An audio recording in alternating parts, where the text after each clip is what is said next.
Hello there friends and welcome. By popular viewer request, today we have at last my Undead Companions guide. The LICH Mythic Path is one of the strongest in the game. You get not only the ability to temporarily reanimate all sorts of enemies including bosses as minions under your command, have access to a very fun skeleton pet, and most importantly, permanent undead allies that you can customize any way you see fit, to the point where even your whole party can be made out of undead characters. For that true Lich Lord of the Dead feeling. And speaking about being a Lord of the Dead, the Lich's Lord Beyond the Grave passive, when empowered by the Lich Mythic Cloak, will provide all of your undead allies very big bonuses to their strength, dexterity, and charisma, all permanent. Even for living allies, you'll still have the Blessing of Unlife spell to provide them with all of the undead immunities and affinities. They just won't be affected by the Lord Beyond the Grave power. So without further ado, let us get into our Lich Graveguard Undead Companions guide. I want to first start with what's pretty much the best one, Kestoglyr. While he might just be a normal fighter without an archetype, fighters are extremely solid, especially because he is built to dual-wield scimitars, which are some of the best one-handed weapons possible, for massive critical range and damage too, with many attacks per round. Plus he also comes the earliest as far as levels anyways. He starts at level 4. Unfortunately, you can only recruit him super late, at chapter 5. But because he's the most customizable one of them all, it's the one I wanted to start with. So let's get into it. Now, for all of these builds, I'll show you a way of building it normally, so with whatever classes and levels the characters already come with. But if you're using a mod to respec your undead companions from 0, I'll also give you some suggestions. In the case of Kestoglyr, I would simply just go with 20 levels of Fighter Mutation Warrior, although Ranger Demon Slayer is also a pretty powerful choice. Kesto is best as a full fighter. For his ability scores, be sure to increase strength instead of dexterity. I don't want to bother with the dex fit tags like Mythic Finesse and Weapon Finesse, we don't really need them. For his skill points, just keep him to Athletics, as he has decent strength, and then you might as well go for Perception. Persuasion is kinda useless, he does come with some points into it, but at the point you get him, your other characters are already way better, like Darren, Amber, your own Lich main character, and so on. For level 4, well, because you'll get Kestoglyr at around level 18 or so, he'll come with most of his feats right at once. So you don't need to necessarily pick them in the same order here. But anyways, for level 4, Weapon Specialization into Scimitar. For level 5, Outflank, even better for dual wielders with high critical range like Kestoglyr. Then for Weapon Training, Heavy Blades as Scimitars are a part of this weapon group. For level 6, Improved Weapon Fighting for a second offhand attack. For level 7, go with Lunge.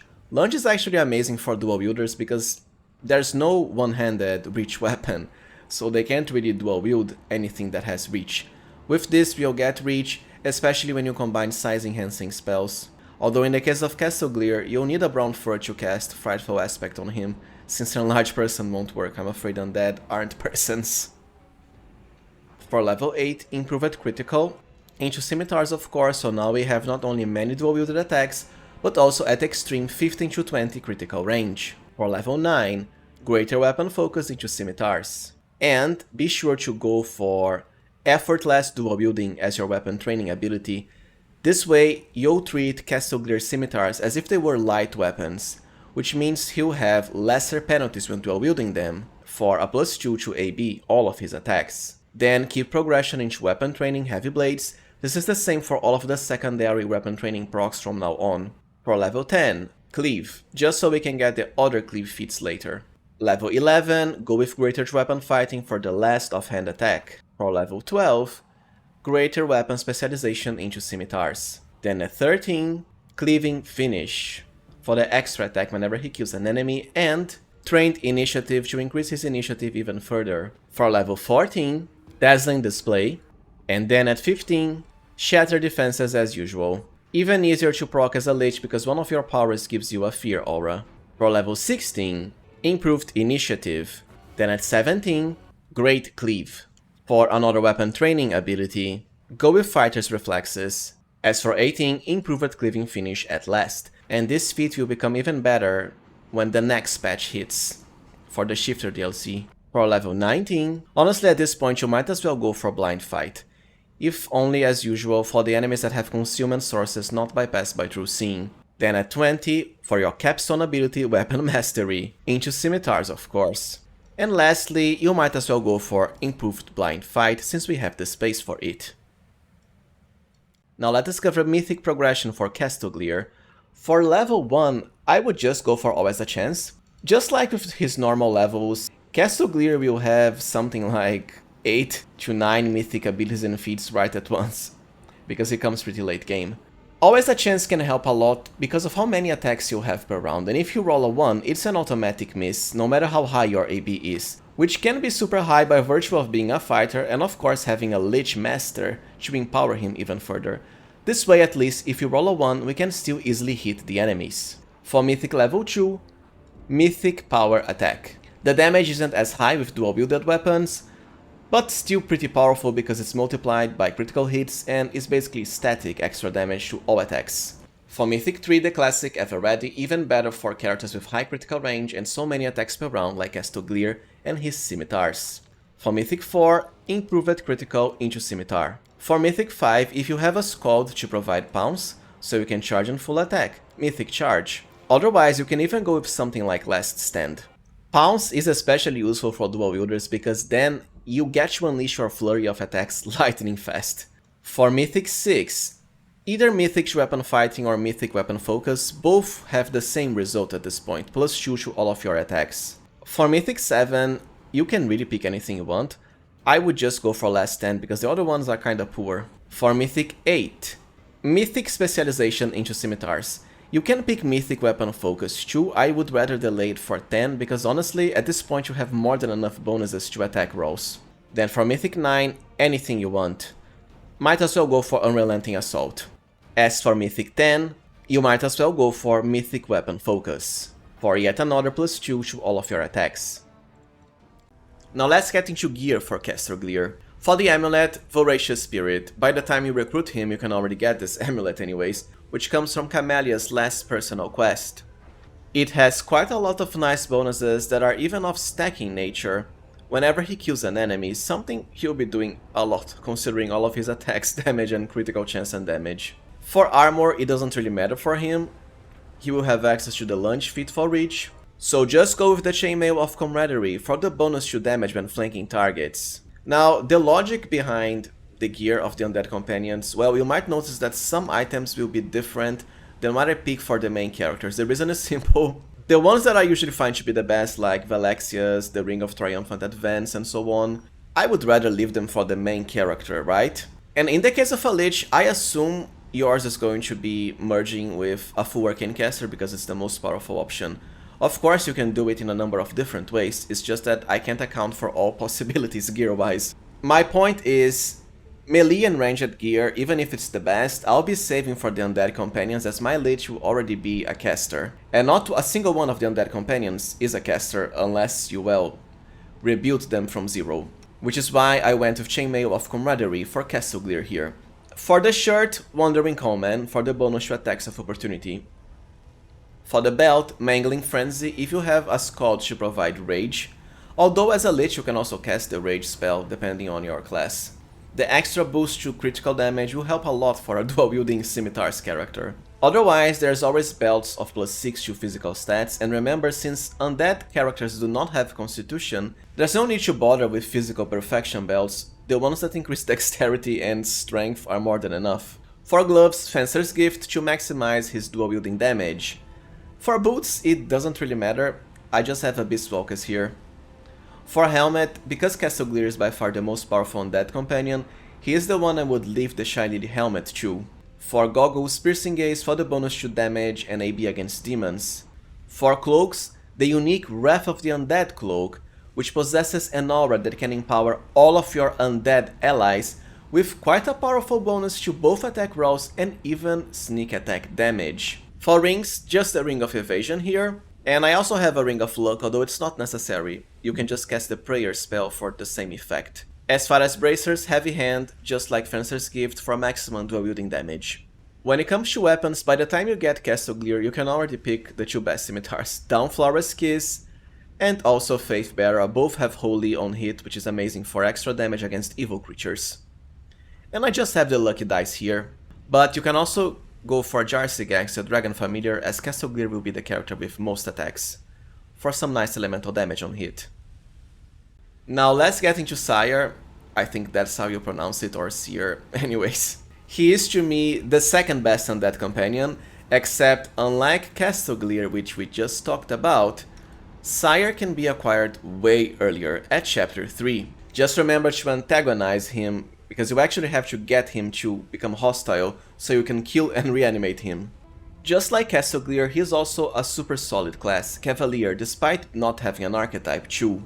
His horse alone can easily provide all the tanking needs of your party, together with some extra damage.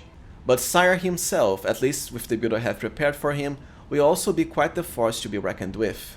If you were building him from scratch, honestly, just go for Cavalier, but the Gendarme archetype, so he also gets a lot of extra bonus feats. Shall we? Honestly, the way to go is just keep him as a pure Cavalier. As far as his skill points, Athletics for high strength, mobility for mounted combat feats that he comes with, and I would just go for Perception. Persuasion, I mean, you can use it, it's just that chances are you have other characters better suited for that. Unless he is your only Persuasion character, then you can keep on increasing it. Use Magic Device can also work, because he has quite decent Charisma score. For level 11, improved critical, but honestly, Falchion is the way to go. I'm afraid long swords don't really cut it compared to falchions. And of course, if you don't have any other party member wielding it, be sure to get him the Grave Singer Great Axe instead. Otherwise, falchions. For shards could work too, it's just that we need to get a lot of feats with him yet. He doesn't really have the space for exotic proficiency. As far as his stats, strength is the way to go. For level 12, as a bonus Cavalier feat, peak combat reflexes.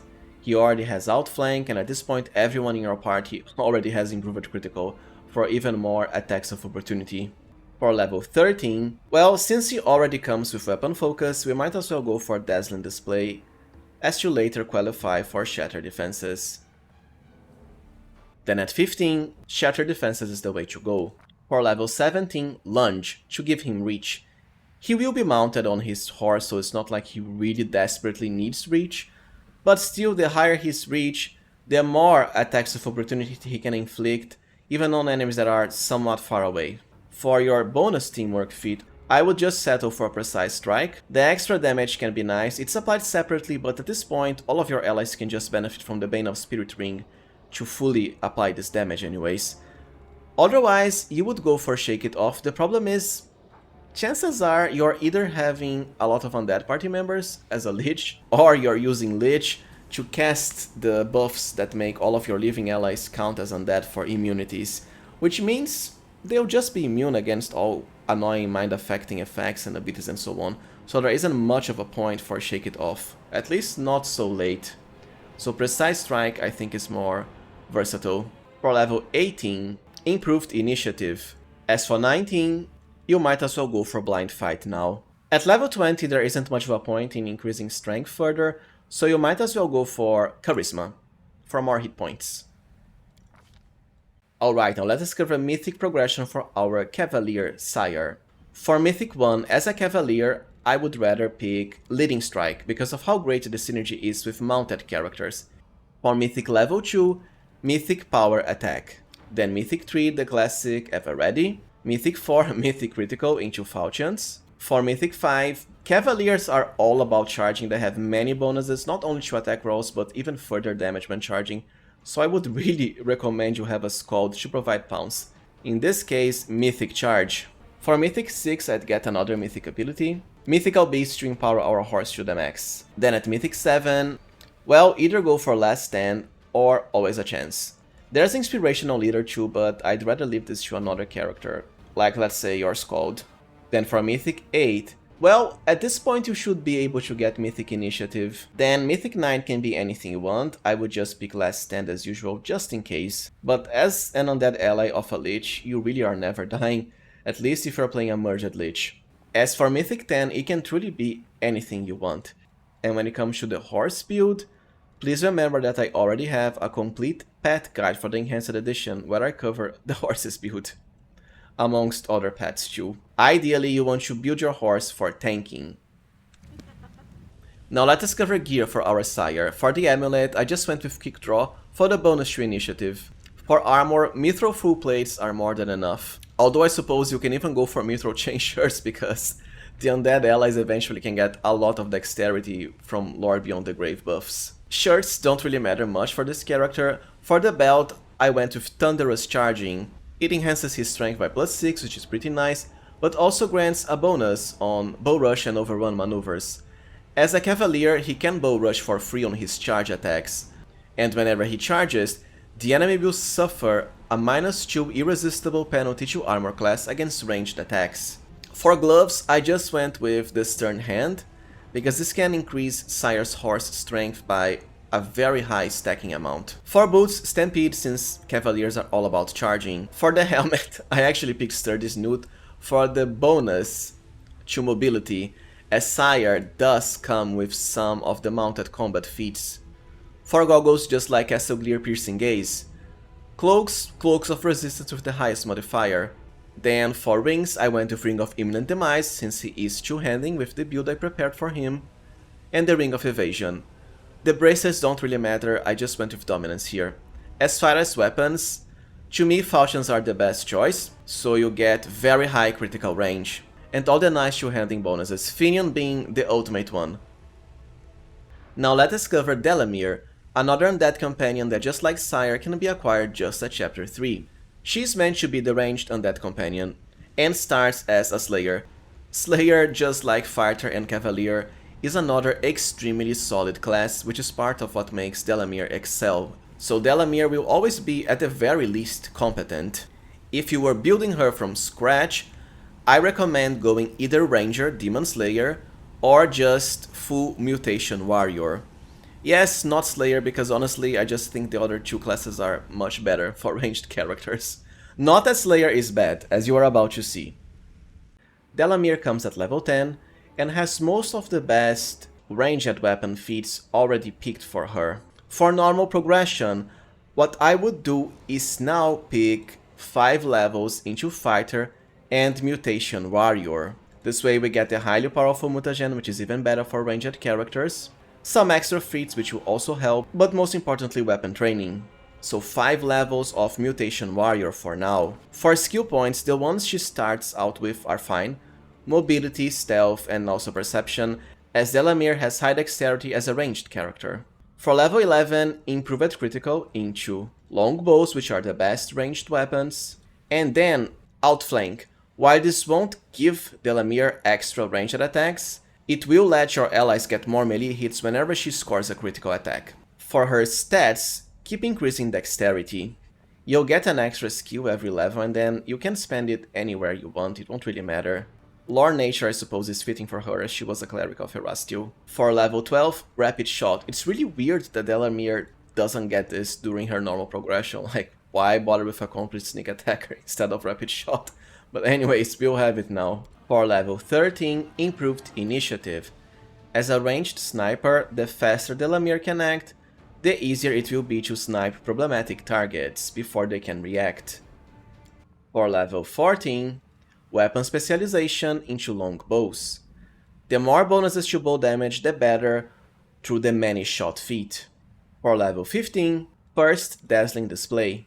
Then weapon training into bows, of course. If you want to get Shattered Defenses already, you can also replace Improved Initiative for Dazzling Display, then Shattered Defenses now, or get Shattered Defenses later. Now that we already have 5 levels into Mutation Warrior, resume progression into Slayer until 15. For level 17, Shattered Defenses, but like I said, you can pick it before. For level 17, as a bonus Slayer talent, Wearing Strike would be the best. At the very least, it can help reducing the enemy's hit points. As for level 19, I would just settle for Improved Precise Shot, to bypass most annoying concealment effects. And then you can kinda pick anything you want here. Let's say the Familiar and Hair for even higher initiative bonuses. Alright, now let us cover Mythic progression for our Delamere. For Mythic 1, Cleaving Shot is always a must-have for pretty much any ranged character. For Mythic 2, go for Mythic Deadly Aim for even higher damage boosts.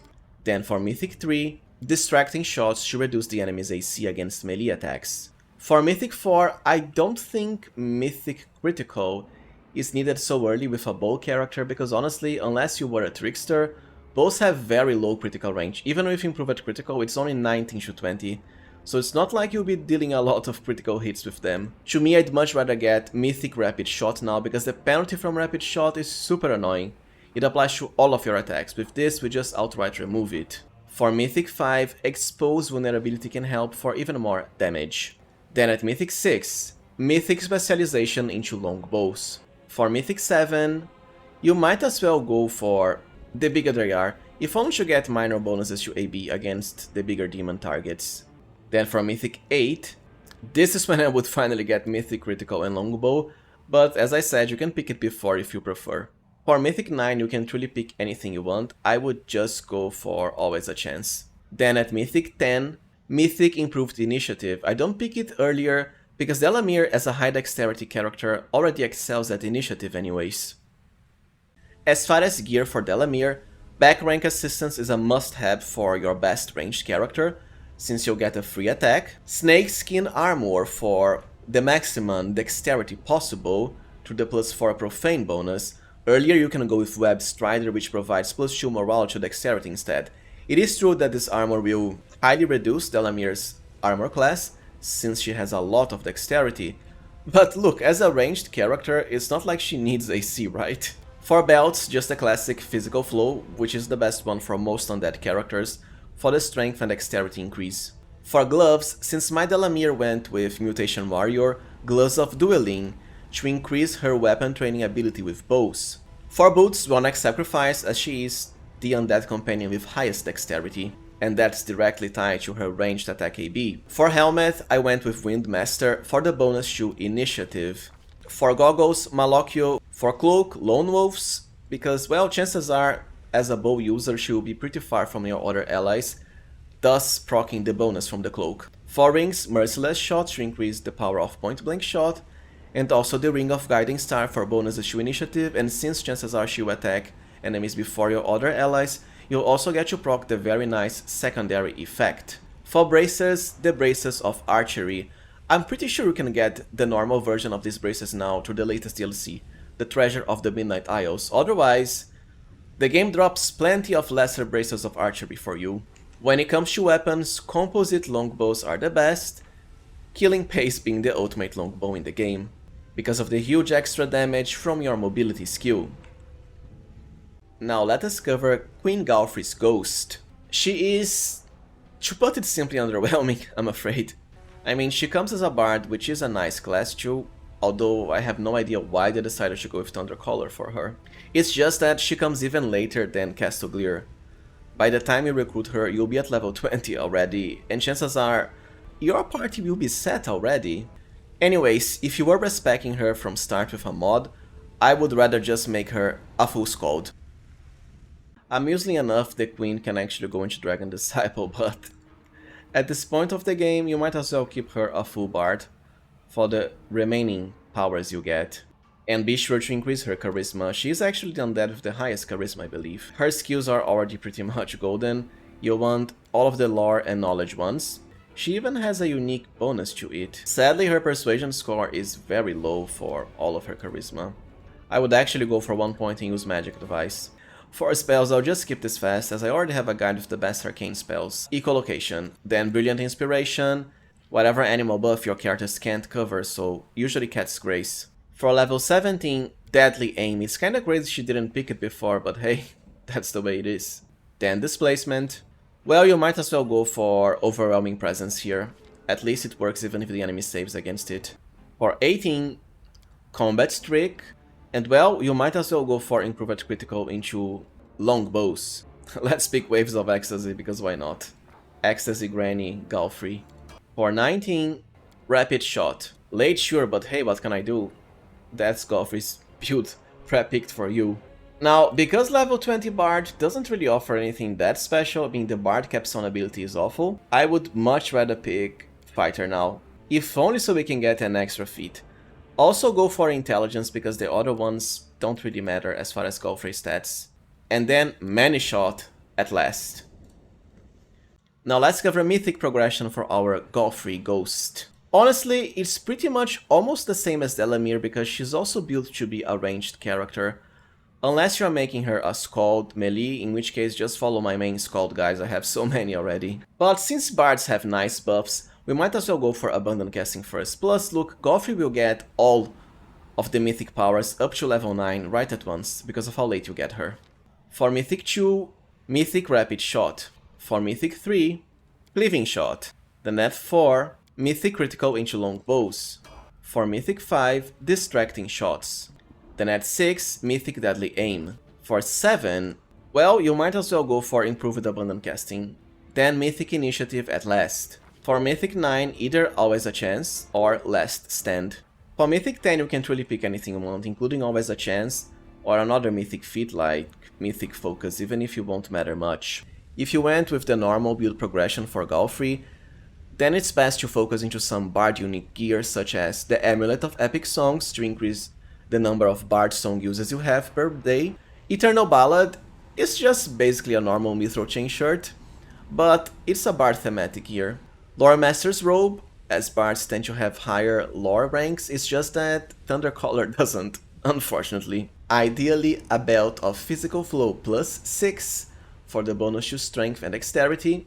Gloves wise, it doesn't really matter that much, the same for boots. For the helmet, the Hat of Heartening Song, which can grant your allies regeneration whenever Galfrey activates her Bard song, although this works for Scalds too. If you don't have another way of increasing her charisma, well then Headbands of Charisma. Any cloak, usually Cloaks of Resistance, and the same for rings really. And the Lesser Braces of Archery as she comes pre-built for ranged weapons. For another Composite Longbow, assuming you're already using Killing Pace with Delamere, you can go for Dead Eye, which has Axiomatic, so extra damage against all demons and other chaotic creatures. Lastly, we have Poor Staunton. Honestly, it's not that he's bad, he's just somewhat underwhelming, because characters like Ciar and Kestoglyr, they can compete with the Living Companions, in a way. For Staunton, it's really hard to, let's say, go with him instead of Sociel or Darren, who are much better divine characters. And the feats he already come with are pretty poor. If you are going to respec him from scratch, then it's very easy to salvage his build. Just make him a full cleric. This way he can focus on domains and basically be a war priest except way better, while still retaining the ability to melee and do everything his build was meant to. You can go with either normal cleric or the Crusader archetype, which, by the way, fits Staunton a lot, lore-wise. For skills, Poor Staunton only has 1 per level. I suppose you might as well keep it to Lore Religion. For level 11, we have to give him an Improved Critical. He's meant to use Glaives, which are fine, they are reach weapons at the very least. So might as well go with Glaives, even if they don't have high critical range. For Staunton stats, just keep on increasing strength. For level 12, Outflank, it's a sin that Staunton doesn't get this earlier, considering how absurdly useful it is for all characters pretty much. For level 13, well, we might as well give him Shatter Defenses later as a way to salvage his build, so first Dazzling Display. Or, since you'll be getting 2 feats at level 15, you might as well use 13 to get Improved Cleaving Finish instead. After all, he already comes with Great Cleave, so why not? Then for 15, Improved Cleaving Finish and Shatter Defenses, but like I said, you can pick Cleaving Finish improved earlier at 13. For level 17, Weapon Specialization into Glaives. Then 18, Greater Weapon Specialization into Glaives. For 19, Greater Weapon Focus, Glaive. Now let us cover Mythic progression for Poor Staunton. For him, I would just go for Last Stand as early as Mythic level 1. He does have a reach weapon, but the other Mythic abilities aren't needed so early. Last Stand at the very least means you'll never die. For Mythic 2, Mythic Power Attack for even higher damage as he is two-handing. For Mythic 3, for any melee, it's always going to be ever ready. Then Mythic 4, Mythic Critical into Glaives. For Mythic 5, it's the classic Mythic Charge if you have a Scald. Otherwise, you might as well pick Always a Chance, even so early. For Mythic 6, Mythic Weapon Focus into Glaive. as chances are you won't have picked Mythic specialization at this point. I suppose if you rush for all the experience possible, you could already beat that at Mythic 6, in which case go for Mythic specialization. So either Mythic weapon focus or specialization depending on what you already have at this point. For Mythic 7, honestly anything goes here, might as well be always a chance. Then at Mythic 8, Mythic focus or specialization depending on what you picked before. For Mythic 9, as I said, anything. Even something like Abandoned Casting, because at this point we kinda ran out of the best ones.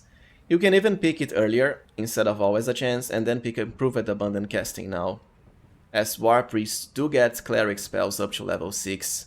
For Mythic 10, I would just go for extra Mythic ability, and then Improved Abandoned Casting unless you picked it before. As far as gear for Staunton, honestly most of the best gear at this point has already been spent in my other characters, but for armor, Mithril full plates, the Tunic of Ardent War Priest, because to be fair it's the only War Priest unique gear in the whole game. Belts of Physical Flow as usual. The Oppressor's gloves are here but they don't matter much, the same for boots. I have the Mask of the Most Worthy just because I find it very amusing on Staunton, but you can just go for Headbands of Charisma, as Charisma will increase his hit points. Or just go with the broken Trickster glasses. I like them because not just of the Charisma boost, but also the tanking property, which I think can help Staunton, although he will be wielding reach weapons. For cloaks, Darkest Rite, which is another Lich specific cloak. The rings and bracers can really be anything.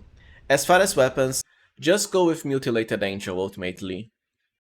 Now, before truly finishing this guide, I might as well cover your very own skeleton minion. Unlike the other undead companions, it doesn't really cost a party slot, so it works in a way similar to pets. You can get it right at LICH Mythic 3, and you even get to choose the type of skeletal champion.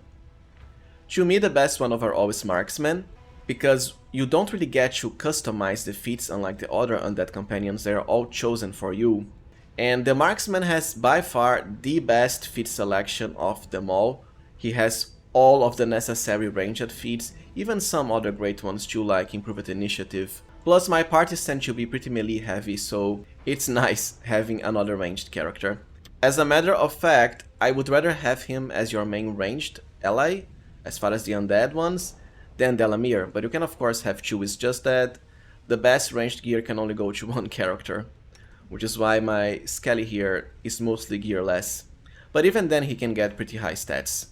While the other skeleton upgrades are up to you, ideally you really want to go with Skeletal Fighter for Mythic 4. It's simply the one that gives by far the biggest bonuses of them all. You get to pick any feat ignoring the prerequisites, and ideally you want Shatter Defenses, also Weapon Focus and even Weapon Training, which is a fighter exclusive ability. Plus, you even increase the skeleton's base attack bonus to high instead of medium, so he'll have the same as a true fighter. It really is quite stacked. For the other upgrades, they are truly up to you, but I like going with Inquisitor so you can pick a teamwork feat, in this case Outflank. As far as gear for your skeleton, honestly it's going to depend on the type, but if you're wondering about the range Skelly, it's pretty much everything I've covered for Delamere already.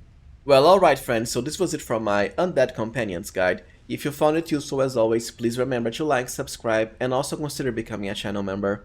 I truly appreciate your support. Thank you for watching and see you next time, friends.